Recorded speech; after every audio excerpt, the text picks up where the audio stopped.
Your reproductive system is wonderfully complex, yet the signals it gives you can be quite simple, helping you identify the fertile and infertile times in your cycle. You may have noticed different types of discharge throughout your menstrual cycle.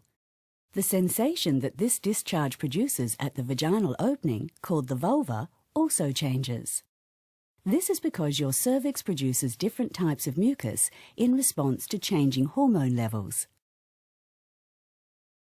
Your cycle begins with menstrual bleeding, when the lining of your uterus, called the endometrium, is shed.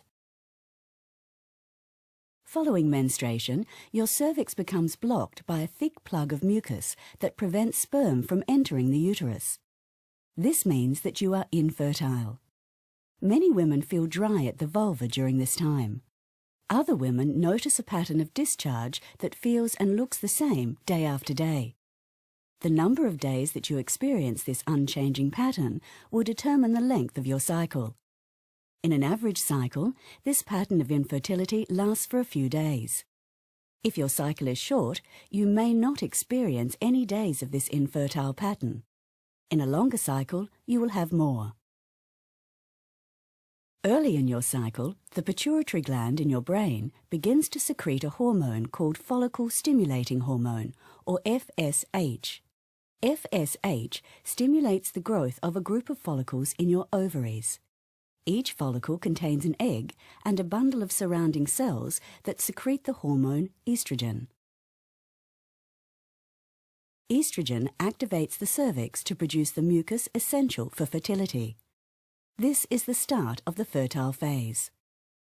The fertile phase, shown here using a baby symbol, begins a few days before ovulation. One type of mucus produced by the cervix dissolves the plug, which means sperm can now enter the uterus. Another type of mucus filters out damaged sperm cells. Yet another type nourishes the sperm, so they can live for up to 5 days in your reproductive system. It forms channels which help the sperm travel through your reproductive system to meet and fertilize the egg. You become aware of your developing fertility by the changes in the mucus that you feel and see at the vulva. You will notice that you feel increasingly wet and then slippery, and you may see mucus that becomes thinner and clearer. The last day of the slippery feeling is called the peak of fertility. It is very close to the time of ovulation. As one follicle nears maturity, the pituitary gland is stimulated to release a surge of another hormone called luteinizing hormone, or LH. LH triggers ovulation, the release of the egg from its follicle. The egg is swept up into the fallopian tube, ready to begin its journey towards the uterus. If fertilization doesn't occur, the egg will die within a day of ovulation. But if the egg meets any sperm along the way, fertilization can take place. After ovulation, the empty follicle is transformed into the corpus luteum. The corpus luteum produces a hormone called progesterone.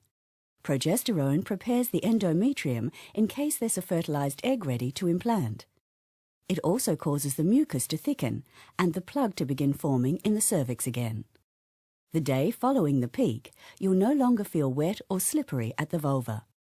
By the end of 3 days after the peak, your fertility for this cycle is over. About 2 weeks after ovulation, a new cycle begins. We can now see how essential cervical mucus is for fertility. Once you're familiar with your patterns, you'll be able to identify your fertile and infertile times. This knowledge can help you to achieve or avoid pregnancy. It can also help you to safeguard your reproductive health, as you'll be able to recognize changes which might need medical investigation. This is knowledge that every woman ought to have.